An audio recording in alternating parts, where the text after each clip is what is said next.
y bueno, la semana que viene rinden. Y después deberíamos poner de acuerdo los promocionales, a ver si empezamos el jueves o viernes, o sea, ahí nomás, rinden el martes TP, y jueves, cuando ustedes el miércoles si quieren hacemos un repaso, y empezamos jueves, viernes, porque la semana siguiente ya se termina el cuatrimestre, hay que entregar las actas, hay que entregar las notas, entonces ahí ya vendría recuperatorio lunes, martes y se terminó.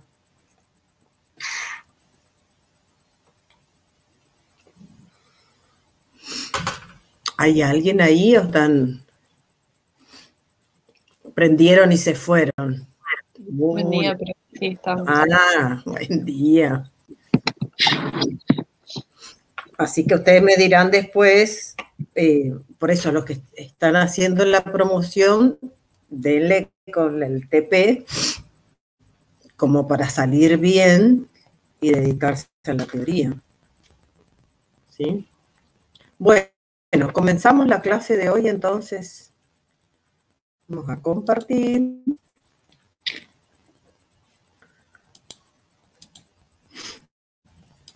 Ustedes me avisan. ¿Sí ven?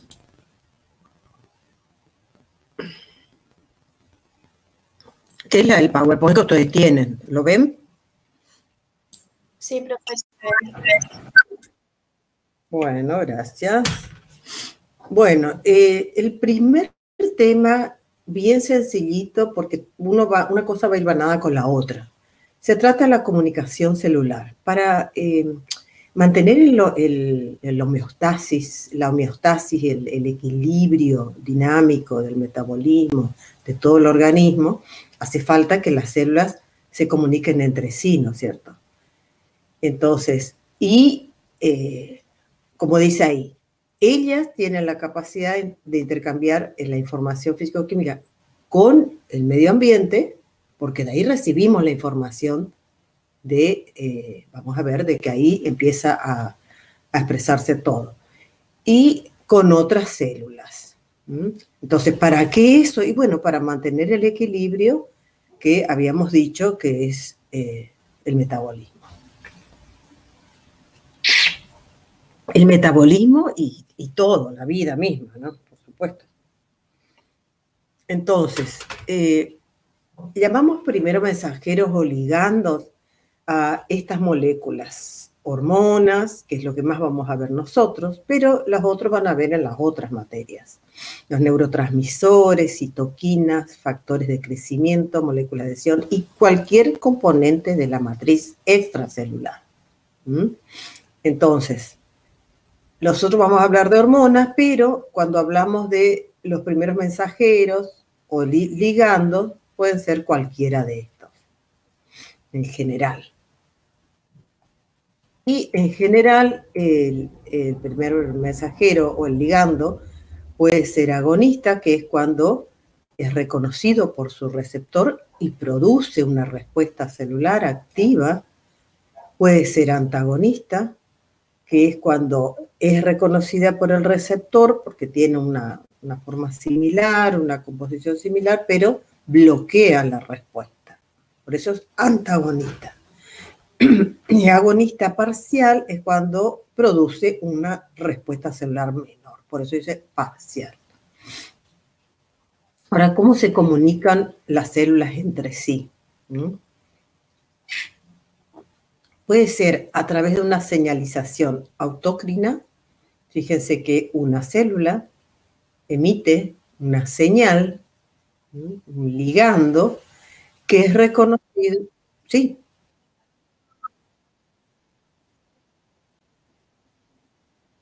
No, le estoy pasando nomás espera un poquito, voy a sacar de la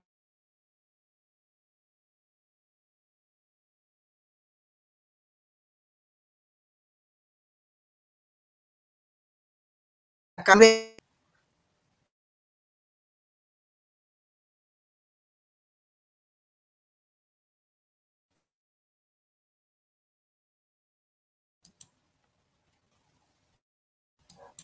¿Ahí sí? Hola. Hola, hola. Yo no veo, profe. Vamos de nuevo entonces a ver, compartir.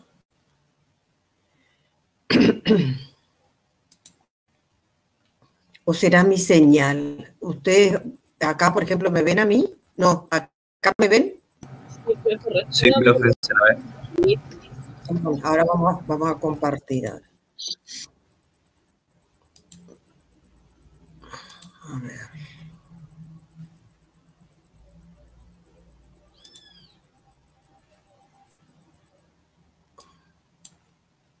¿Ahí ven? Sí, ahora sí, profe.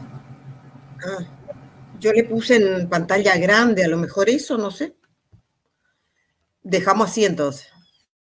Total es lo mismo que ustedes tienen, solo que les voy a ir explicando. Igual están los libros, ¿no? Entonces, ¿cómo se comunican las células? Puede ser por una señalización autócrina, como la palabra lo dice, auto, a sí misma. Entonces, la célula secreta la señal, el mensajero, que va a ser reconocido por su propia, por sus propios receptores. ¿Por qué hablo de reconocido? Porque, bueno, ¿cómo se comunican? Porque una célula emite una señal y esa señal no va a ser reconocida por cualquier célula, sino por aquellas que tengan receptores específicos para reconocer esas señales. Por eso hay algunas que ellas mismas tienen receptores y que van a reconocer la señal para ella inducirse a lo que tenga que ser, a lo que indique la señal. Eso sería autócrina.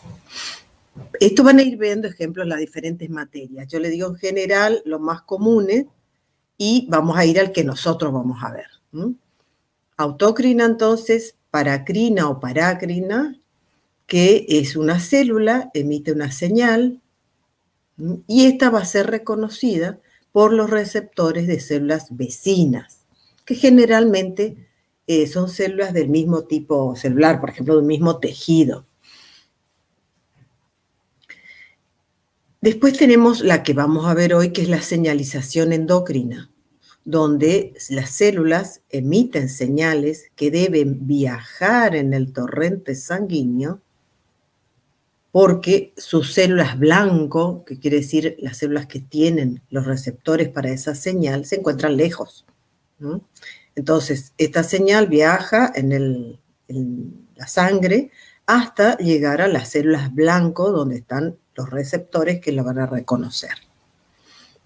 Y hay otro tipo muy común que es la señalización yuxtacrina o yuxtacrina, que fíjense que las proteínas de la membrana plasmática de una célula emite una señal que es reconocida por las proteínas del receptor de la célula adyacente, y la característica es que a medida que va pasando, digamos, se va transmitiendo, la señal en realidad queda pegada a la membrana de la célula emisora.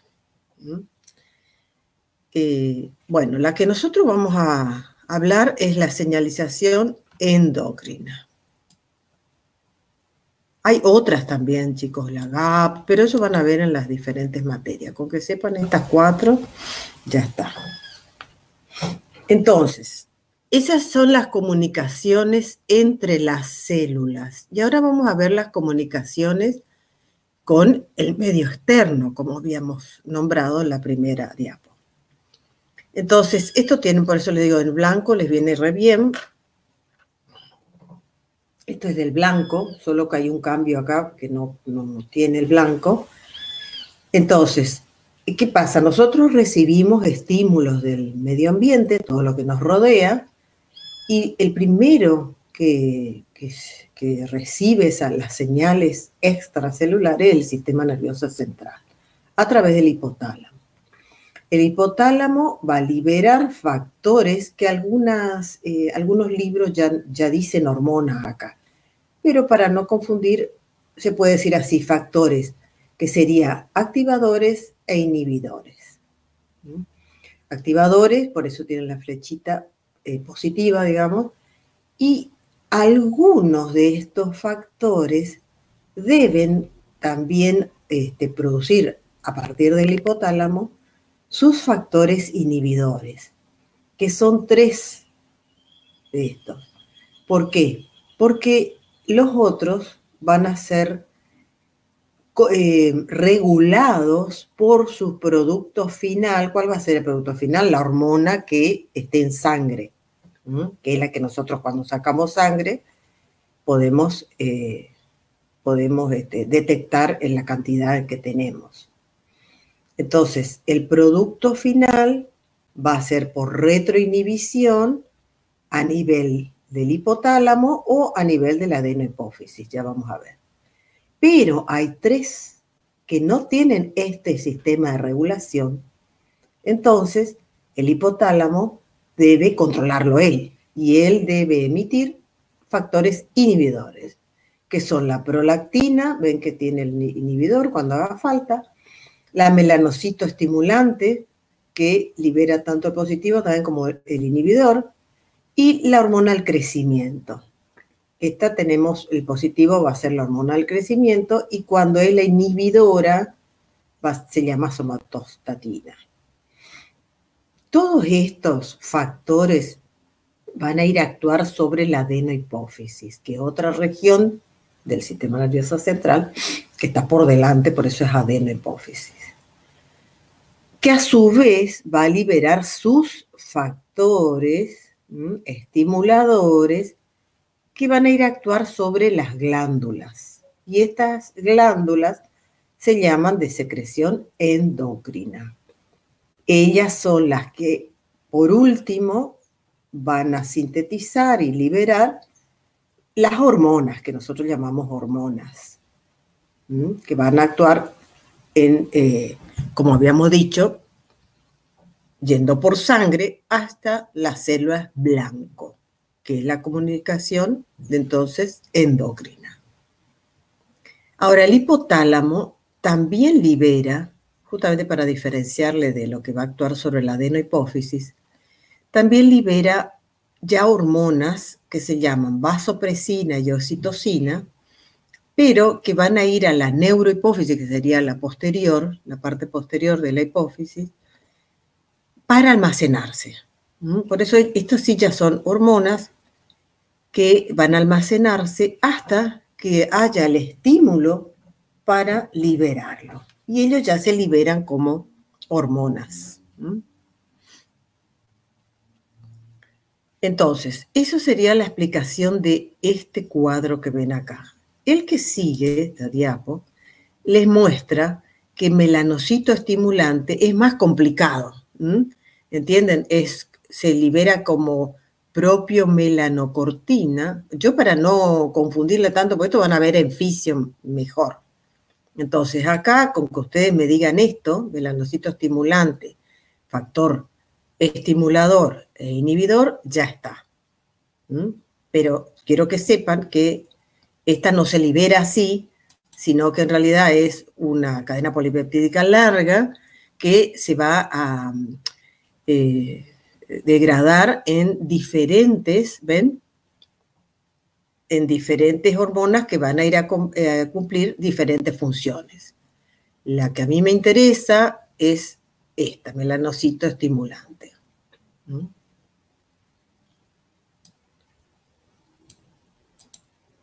Entonces, acá tienen lo que les dije recién. Tenemos estímulos del medio ambiente, que es recibido por el sistema nervioso central a nivel del hipotálamo. Por eso ven, acá algunos ya dicen hormona. Puede decir factores, estimuladores e inhibidores hacia la adenohipófisis. Esta a su vez va a liberar factores hacia las glándulas endocrinas, de secreción endocrina, que por último liberan las hormonas a la sangre.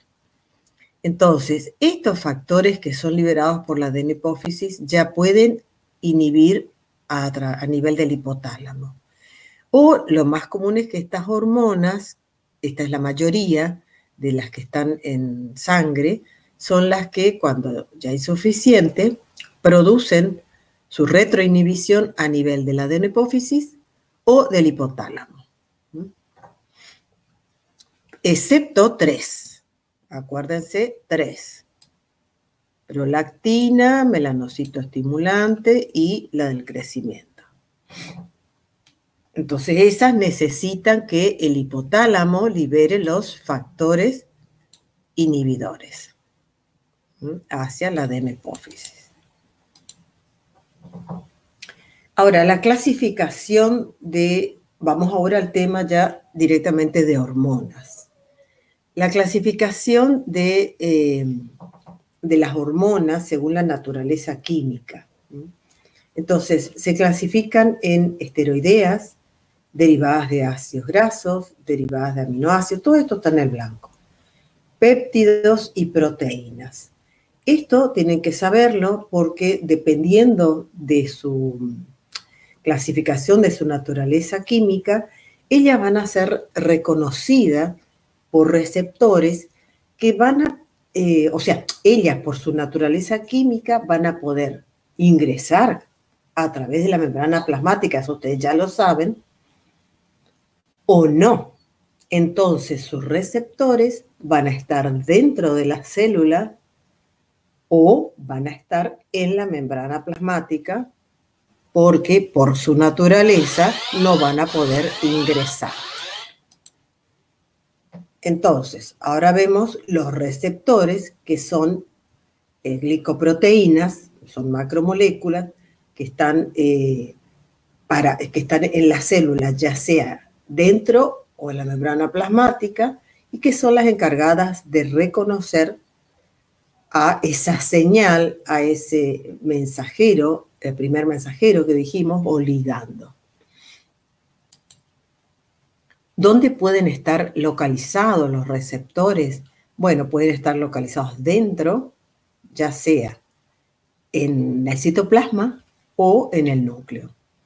Entonces, ¿a quiénes van a reconocer? Aquellos ligandos que tengan estructuras hidrofóbicas y que puedan atravesar la membrana. Estas son las hormonas esteroideas y las hormonas tiroideas. Las hormonas esteroideas tienen receptores citoplasmáticos y las tiroideas generalmente están en el núcleo. Acuérdense que yo les voy a hablar de las hormonas, pero es general en los receptores para neurotransmisores, citoquinas, todo eso van a ver en otras materias. Y los extracelulares o de membrana son los receptores que van a reconocer ligandos que tengan una composición química hidrofílica. Entonces, eso no le permite atravesar la membrana. Esos receptores van a reconocer y van a quedar fuera, digamos, las hormonas. Pero va a llegar su señal a producir la respuesta dentro. Ahora vamos a ver cómo. Vamos a ver uno por uno ahora. Los receptores intracelulares de hormonas esteroideas que generalmente son citoplasmáticos, ¿por qué generalmente? Bueno, porque pueden haber en el núcleo también. Eso se va descubriendo a medida que pasa el tiempo y se va estudiando más, que algunos libros dicen que puede haber tanto en el citoplasma como en el núcleo. Entonces, generalmente están más en el citoplasma. Entonces, ¿qué pasa? El receptor se encuentra inactivo. ¿Cómo? Porque está unido a proteína que la inactiva. Entonces, cuando la hormona difunde a través de la membrana y en el citoplasma se une a su receptor, ellos se dimerizan. Ahí tenemos dos receptores. La proteína se elimina porque se activa. Siempre cuando el receptor se une a su ligando, le produce un cambio conformacional. Recuerden que son todas proteínas, los receptores son glucoproteínas. Entonces le produce un cambio conformacional que hace que se libere de su inhibidor, de su proteína inhibidora o, como dice ahí, moduladores. Si le pregunto qué son los moduladores, proteínas, nada más, proteínas que le están inhibiendo. Entonces, cuando el receptor se une a la hormona, le produce un cambio conformacional, libera su inhibidor, entonces permite que se unan y ahí se dimerizan. O sea, ahora hay dos, ¿sí?, receptores. Así es como están activados, digamos. Entonces, los dímeros, ahí recién pueden actuar sobre sitios específicos a nivel de... Entonces, o sea, los que están en el citoplasma se trasladan, los dímeros, hacia el núcleo, porque sabe que ahí está el ADN, ¿sí?, y activan la transcripción. ¿Saben lo que es la transcripción, no? Es pasar el mensaje del ADN a un ARN, generalmente el ARN ustedes más conocen, es ribosómico, transferencia, mensajero, y el mensajero es el que continúa luego con la traducción, o sea que sintetiza proteínas. Y recuerden que todos los procesos que nosotros vemos, aparte del metabolismo, todo lo que sea, necesita enzimas. Y las enzimas son proteínas. O sea que, por eso, todas las actividades de las hormonas activan la transcripción. Después puede producir otras funciones, pero esta es imprescindible porque para cumplir las otras funciones tenemos que contar con enzimas. ¿Quiénes son las hormonas que tienen receptores esteroideos? Y acá tienen glucocorticoides, mineralocorticoides, progesterona y andrógenos. ¿Por qué? Por su composición química. Mientras que estas otras va a pasar exactamente lo mismo, van a atravesar la membrana plasmática, se van a unir al receptor que está inactivado por una proteína. Cuando se une le produce un cambio conformacional, entonces se dimeriza y ahí va a ir como está ya en el núcleo, va a ir a activar la transcripción. Acá es transcripción. Ahí no me va a dejar porque solo lectura. Escriban bien como está acá, transcripción. Estamos acá hasta el dibujito para que se vea bien. Entonces tenemos el primer mensajero, el ligando, la hormona, en este caso estamos hablando. Fíjense acá, dentro del citoplasma está un receptor que está unido a su proteína inhibidora o moduladora, entonces está inactivo.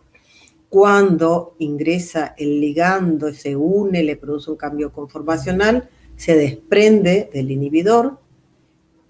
Cuando dos de estas reciben el ligando, se dimerizan y recién ahí puede ir a cumplir la función. Entonces, ¿qué es lo que hacen estos? Son dimerizarse, ir al núcleo y activar la transcripción.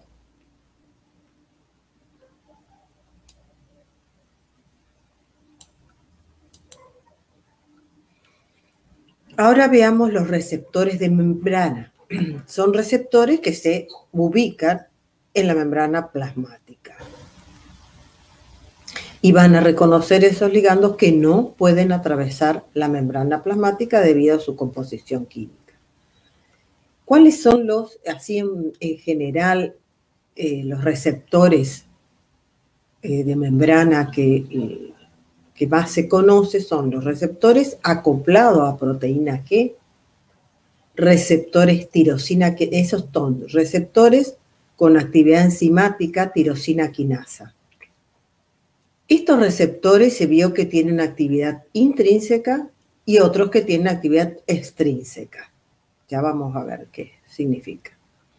Hay otros receptores que tienen actividad enzimática, pero que son serina o treonina quinasa.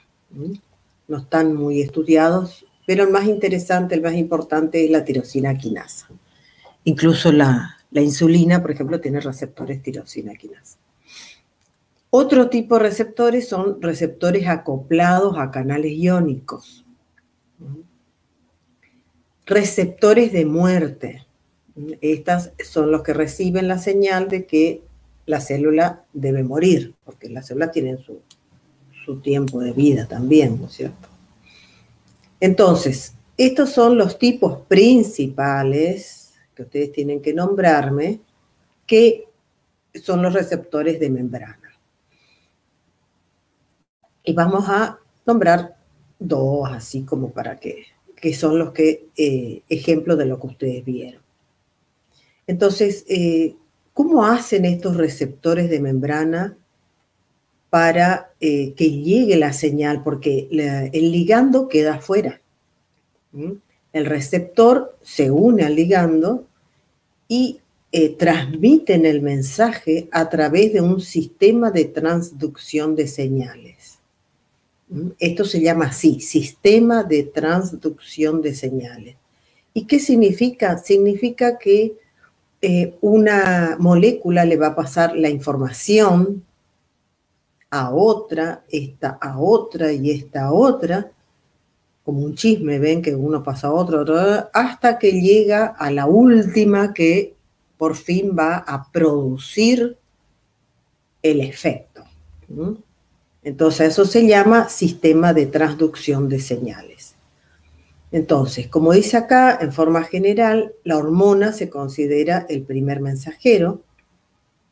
Por activación de enzimas se producen moléculas que actúan, puede ser, no todos, que actúan como segundos mensajeros.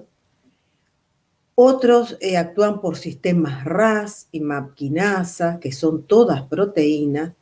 ¿Y cuál es el efecto final? Es que se realiza la amplificación de la señal, que serían las respuestas. Entonces, ¿cómo se lleva a cabo este sistema de transducción de señales? Fíjense acá, ¿cuáles son las moléculas que podemos utilizar para que se vayan pasando la información hasta que llegue a la que va a actuar? Que puede ser alguna de estas también. Entonces, las moléculas que actúan, que pueden actuar en esa transducción de señales son proteínas G, que son GTPasas heterotriméricas. Ahora les vamos a mostrar. Heterotrimérica quiere decir que tiene 3 cadenas polipeptídicas diferentes, por eso es hetero. Y que tienen actividad GTPasa, o sea que rompen un GTP. Estas son proteínas G con actividad GTPasa heterotrimérica. Pero también hay otras proteínas que tienen actividad GTPasa, pero son monoméricas. Vamos a ver un ejemplo de cada una. Otras moléculas que actúan en la transducción de señales son nucleótidos cíclicos, como el AMP cíclico, GMP cíclico. Estos son segundos mensajeros, por eso les puse el colorcito, porque por ahí les pregunto qué son los segundos mensajeros. Estos son metabolitos, no son proteínas. Estas son proteínas. Estos son nucleótidos cíclicos. Este es el calcio, ustedes lo conocen, el ion calcio. También tenemos fosfoinositoles. Vamos a nombrarlos también, que el fosfatidilinositol bifosfato produce cuando se rompe, vamos a ver que produce 2 metabolitos que son 2 segundos mensajeros. El diacilglicerol y el inositol trifosfato. También tenemos muchas proteínas quinasas y fosfatasas. Esto ustedes lo vieron ya, ahora van a ver el ejemplo. Proteínas quinasas y fosfatasas. Acuérdense que fosforilan o desfosforilan. Y proteínas que se activan por contacto. Estas son proteínas que tienen la capacidad de que una le toca a la otra, por eso es por contacto, y le produce un cambio conformacional que ya le transmitió la señal y esta a su vez le pasa a otra. Esto es todo en general. Después lo van a ir aplicando. ¿Qué significa actividad GTPasa? Esto es muy importante. ¿Por qué? Porque vamos a ver proteínas que cuando están unidas a un GDP están inactivas. Acuérdense, el GDP como que tiene baja carga energética, está inactiva. Luego hay un intercambio por acción de una GEF, que es un factor de intercambio de nucleótidos, del medio va a intercambiar este GDP, se va e ingresa un GTP del medio y se une a esta proteína G. Cuando intercambió el nucleótido y tiene GTP, la proteína se activa. Ven que le produce un cambio conformacional y la proteína G está activa para cumplir su función. Una vez que cumple su función, ya se tiene que inactivar. Entonces, ¿cómo puede inactivarse? Desfosforilando ese GTP, apagando, digamos. Entonces, la actividad GTPasa quiere decir que esa misma proteína, ella tiene actividad GTPasa, tiene actividad de hidrolizar el GTP y transformarlo en GDP, ella misma. Pero también puede recurrir a GAP, que es el más común, que son proteínas que activan esa capacidad de hidrólisis. Puede ayudarse por GAP o ella misma tiene la capacidad de hidrolizar el GTP y transformarlo en GDP. Entonces, para aplicar la actividad GTPasa sería esta, que quiere decir que tiene la capacidad de hidrolizar el GTP, producir el GDP e inactivar a la proteína. ¿Sí? Porque son preguntas que se hacen. ¿Por qué? Porque acá tenemos que se nombran dos tipos de proteínas que tienen actividad GTPasa. Pueden ser heterotriméricas o pueden ser monoméricas. O sea, ellas están bastante dispersas en diferentes actividades. Entonces, vamos a ver uno de los tipos de receptores. Receptores acoplados a proteína G. Entonces, esto es del blanco. Está muy bien, pasito por pasito, está explicado en el blanco. Entonces, la hormona se une a su receptor. Fíjense que es muy importante, no es esto, el receptor, o sea, muestran de esta forma, pero fíjense, les puse esta otra, porque me interesa que sepan esto. Los receptores de membrana acoplados a proteína G tienen siete se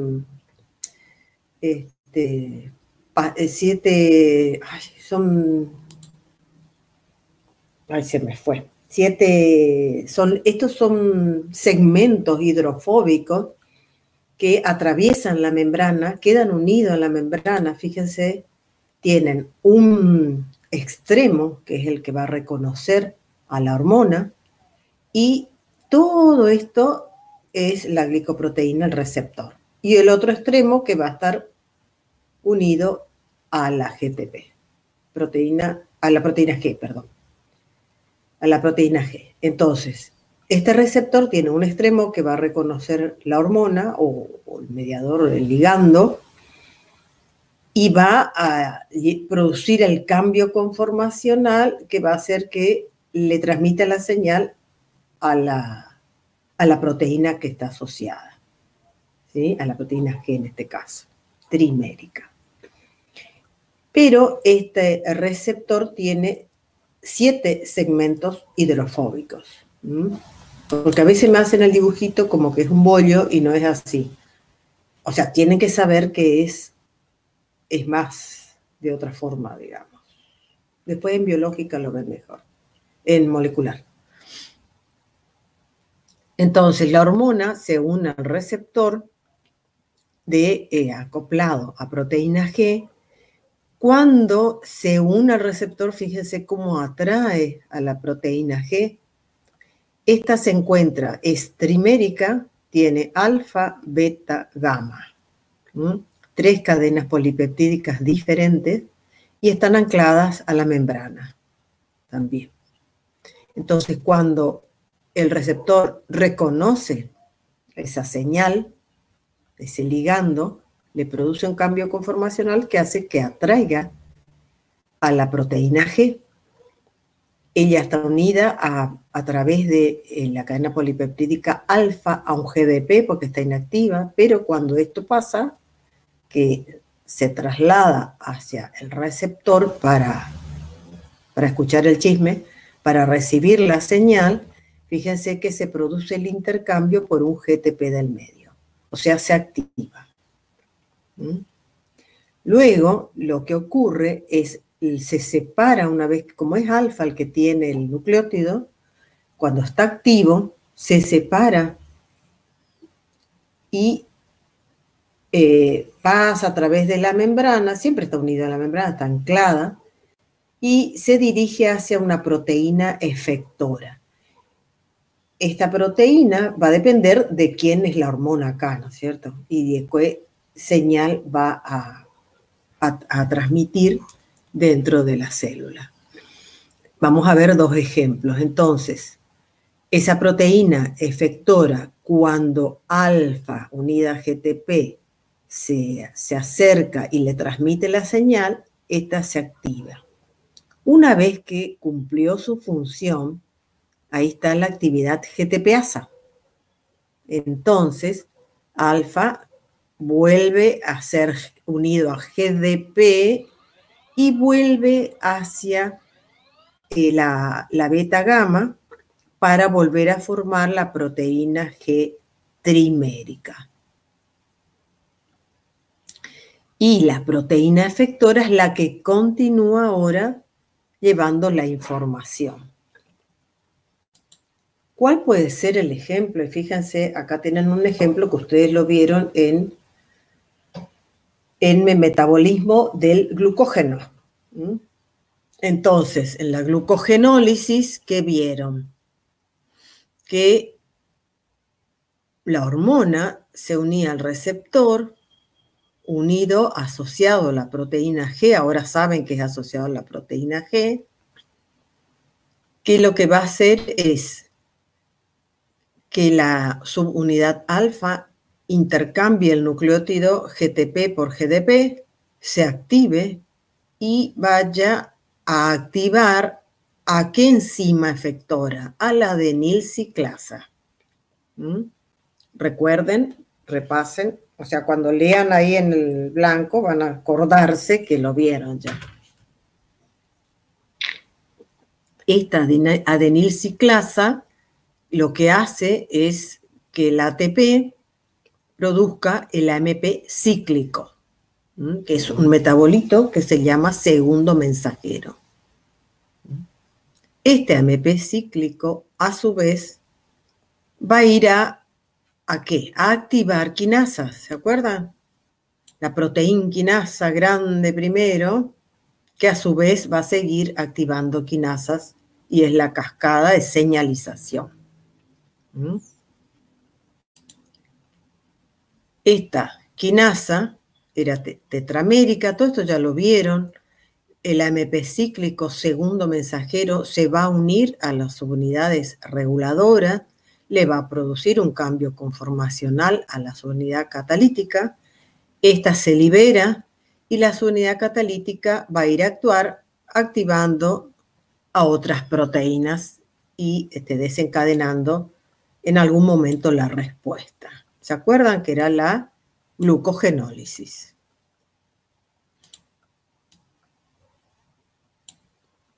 Una vez recuerden que la GTP activó a la adenilciclasa, ella se transforma en la subunidad alfa unidad GDP porque tiene la actividad GTPasa. Ahora va a liberar un fosfato inorgánico al medio, se transforma otra vez en GDP y vuelve a unirse a su unidad trimérica.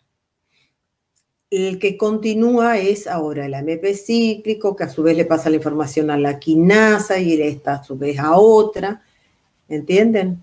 Pero esto que ya pasó la información va volviendo a su estado original. Y acá vemos el otro ejemplo más común de la actividad del receptor asociado a proteína G. Esto que dijimos antes es exactamente lo mismo.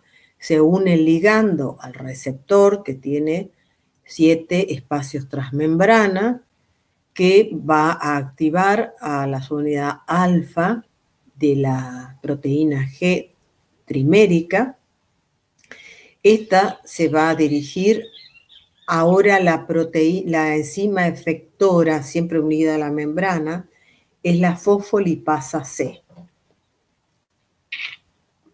Esta fosfolipasa C va a producir la degradación de un metabolito que se encuentra también en la membrana, que es el fosfatidilinositol. Este metabolito se va a degradar en 2, que son los que nombramos hoy acá, fosfatidilinositol bisfosfato, que va a liberar estos 2 mensajeros. Este es el que estamos viendo acá, fosfatidilinositol bisfosfato, que se va a degradar en 2 segundos mensajeros. Diacilglicerol, que permanece unido a la membrana, y ahí actúa, y el IP3 inositol trifosfato, que se libera al citoplasma, y lo que va a hacer va a producir la apertura de los canales de calcio del retículo endoplasmático. Entonces, lo que hace la principal actividad de este IP3 es esta, la de abrir los canales. Entonces se produce la liberación de calcio intracelular, no es el que viene de afuera. Calcio intracelular, que estaba dentro del retículo endoplasmático, se libera el calcio y fíjense que va a ir a activar a proteínas quinasas o también puede unirse a la calmodulina. ¿Se acuerdan? También en la glucogenólisis nombramos la acción de la calmodulina, que es una proteína que se une a 4 iones calcio, se activa y va a ir a activar otras enzimas de la glucogenólisis.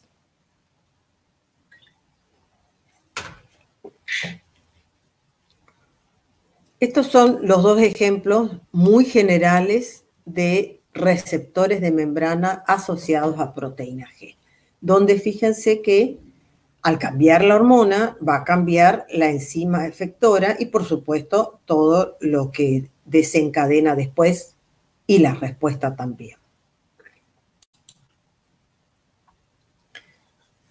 Este otro tipo de receptor son receptores tirosina quinasa con actividad intrínseca. ¿Qué significa intrínseca? Estos son receptores con actividad enzimática, sería. En este caso, tirosina, porque es a nivel de ese aminoácido. Y actividad intrínseca, ¿qué quiere decir? Que el receptor mismo tiene capacidad para fosforilarse a él y fosforilar el dominio que está al lado. ¿Por qué? Porque estos receptores son monoméricos. Cuando el ligando se une al receptor, hace que se dimericen. Se unen 2, se dimerizan y recién ahí son activos. Y ellos pueden fosforilarse porque tienen actividad intrínseca, el dominio, y fosforilar al de al lado. Entonces, este le puede fosforilar a este le puede fosforilar a este, pueden fosforilarse entre o sea, a sí mismo. Eso quiere decir intrínseca. Entonces, cuando se fosforilan, están activos, atraen a proteínas adaptadoras con dominio SH2. Este dominio SH2 no es sulfidrilo, este se llama así, dominio SH2, SH2 que es una región de la proteína, que es la que va a ser reconocida y se va a unir. Entonces, esta proteína a su vez va a pasar la señal a otra por toqueteo. No importa que se sepan los nombres, ¿sí? Pero sí sepan que la tirosina quinasa, con capacidad intrínseca, lo primero que hacen es atraer a proteínas con dominio SH2. Esta le pasa mensaje a otras proteínas por simple acercamiento, toqueteo, se dice que le produce un cambio conformacional que le pasa a la otra, hasta que le pasan a una que se llama RAS, que fíjense, esta sí tienen que saber que se llama RAS, que está anclada a la membrana. ¿Y por qué es importante que me nombren RAS? Porque RAS es uno de estos ejemplos. Acá. Es una proteína con actividad GTPasa monomérica. Está formado por una cadena polipeptídica, no 3, como vimos con el receptor anterior. Esta es una proteína, una cadena polipeptídica sola, anclada a la membrana también, y que tiene actividad GTPasa, o sea que ella misma, una vez que cumpla la función, va a degradar el GTP y libera fosfato inorgánico al medio y se transforma en su forma inactiva, quedando unida a un GDP. Entonces, RAS está unida al GDP inactiva, pero cuando le llegan estas proteínas con la señal, con la información, ella se produce el intercambio del GDP por un GTP del medio, entonces se activa y ahí va a pasar la información a una cascada que se llama de las MAP quinasas. Así para hacerlo sencillo, una cascada de las MAP quinasas. Quiere decir que hay varias. Entonces RAS le pasa la información a una MAP quinasa, que se va a fosforilar y se va a transformar en una MAP quinasa, ahora con 2, que a su vez va a fosforilar a otra, que es una MAP quinasa solamente. Y esta es la que puede, por último, o ir a activar a su vez a otra proteína quinasa para producir regulaciones metabólicas, o puede dirigirse al núcleo y activar la transcripción. Ven que siempre esta función no puede estar ajena, digamos, a la acción, porque siempre vamos a necesitar enzimas, proteínas. Profe, disculpe. Sí. Las MAP quinasas van liberando quinasas. Eso es lo que entendí. No, para no decir que actúa sobre una RAF, una MEC, la ERK, ¿entienden? Claro. Entonces es más fácil decir una cascada en las MAP quinasa, donde una es la MAP quinasa, la otra es MAP quinasa. Como nombre genérico. Uno, sí.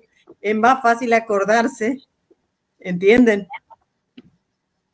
Que acordarse estos nombres específicos. Por ejemplo, los chicos que estudian genética se tienen que saber todos estos nombres. A nosotros no hace falta. Pero sí que entiendan que esto es una MAP quinasa, una cascada, porque así se llama, una cascada de las MAP quinasas. ¿Entienden? Estas forman parte de la cascada de las MAP quinasas. ¿Sí? Se llaman RAF, MEC y ERK. Pero para que no se acuerden esos nombres, pueden decir así, como ustedes quieran, como les parezca mejor. ¿Sí? Pero sí sepan que pasan de una a otra, y la tercera, que es MAP quinasa, es la que va a producir la última actividad o va a dirigirse al núcleo para activar la transcripción.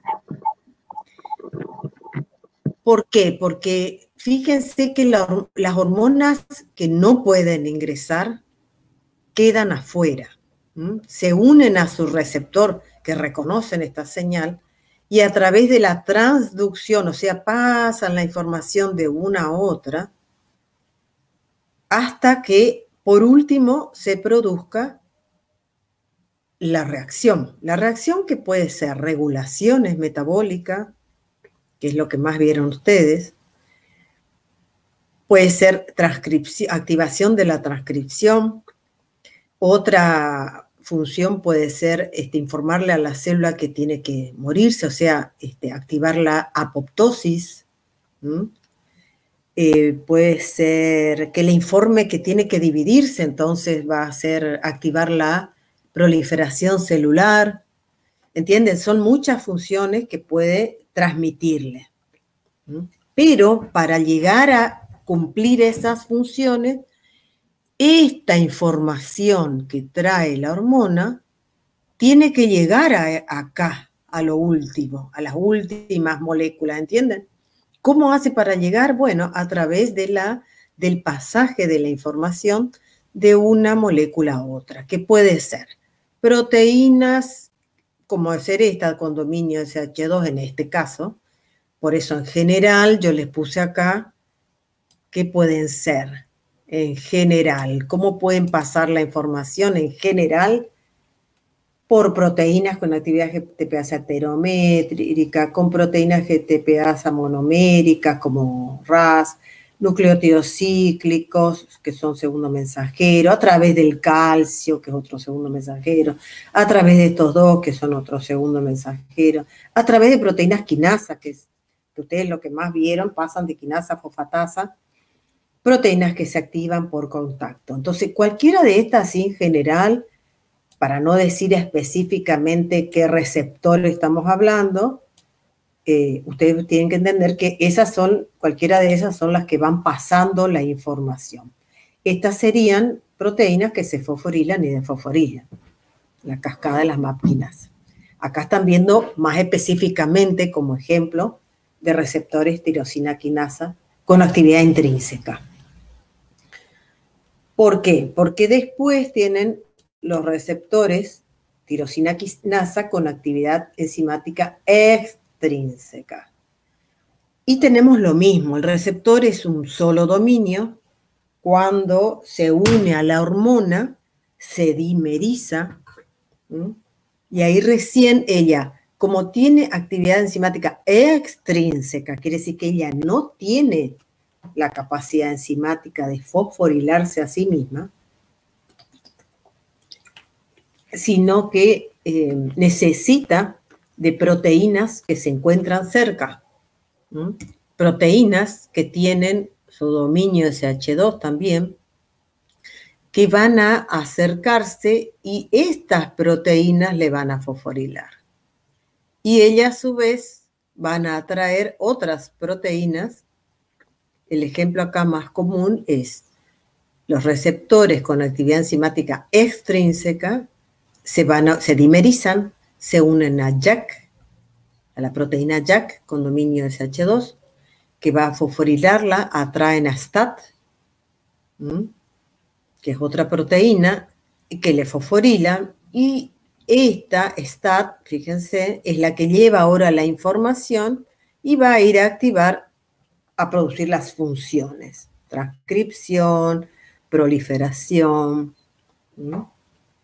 Entonces, la diferencia entre actividad intrínseca y extrínseca, entonces, es intrínseca ella misma, se puede fosforilar y fosforilar el dominio al lado de su dímero, y después atraen a proteínas con dominio SH2 que van llevando la información.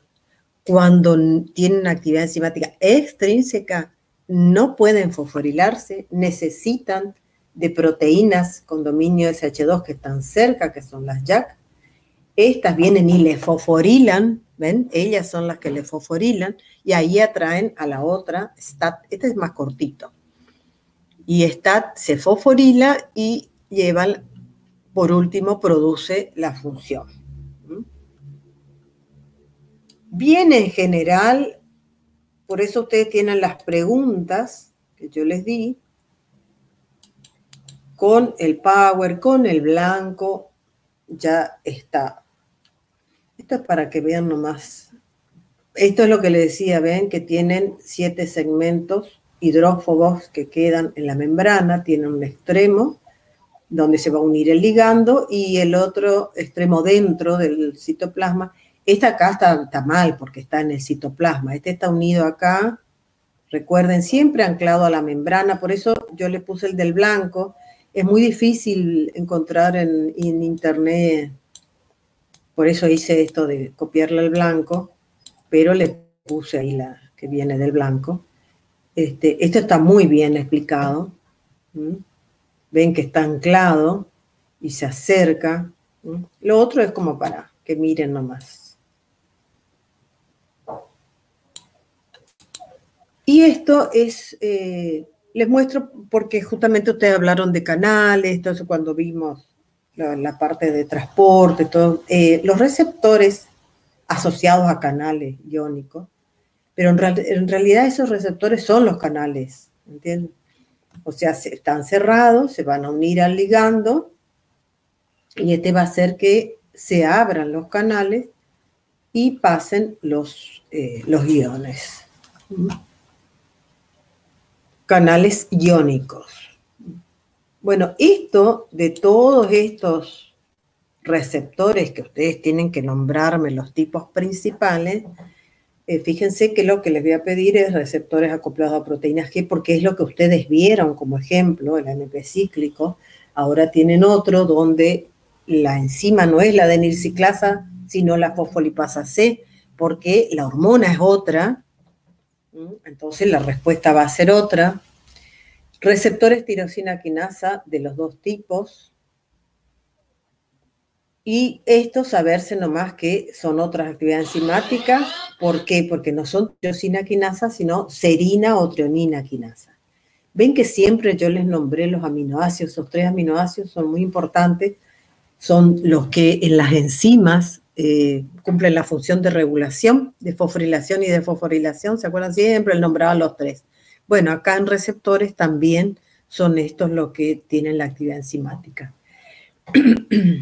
Receptores acoplados a canales iónicos, eso nomás lo que les dije, y receptores de muerte, bueno, vamos a ver en otra materia, ustedes lo van a ver en otra materia, pero nombrarlo. Bueno, esto sería la última clase, y me voy ahora, me comentan. Esta sería la última clase de teoría y es lo que entra en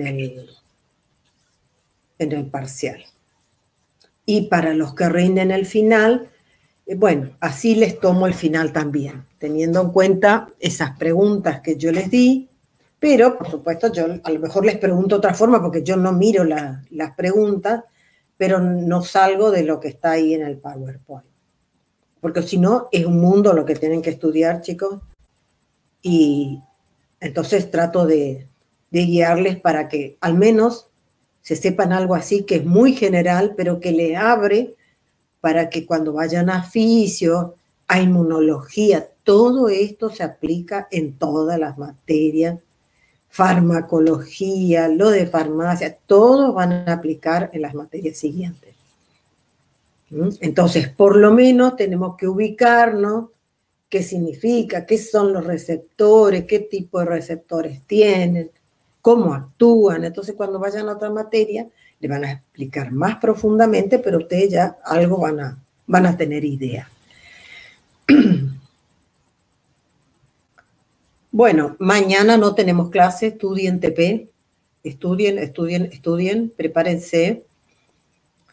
Entonces, rinden el martes que viene TP y los que promocionan, fíjense, vayan estudiando las dos cosas, yo sé que es difícil, pero a meterle porque el parcial tenemos que comenzar o jueves o viernes. Como para tomarles tranquilo, prefiero hacerlo en 2 días, porque entonces yo tengo paciencia y les tomo tranquila, ¿entiendes? Si yo digo, bueno, los tomo a los 13, 14 en un solo día, es como que, bueno, 10 minutos, 15 minutos, todo, no sabe, listo, recuperatorio, va a tener que ser mucho más rápido. Entonces, si los que promocionan salen bien, ya el martes, el miércoles me avisan, hacemos un repaso, Puede ser miércoles a la mañana, miércoles a la tarde, me avisan quiénes pueden rendir el jueves. Y van sacando lugar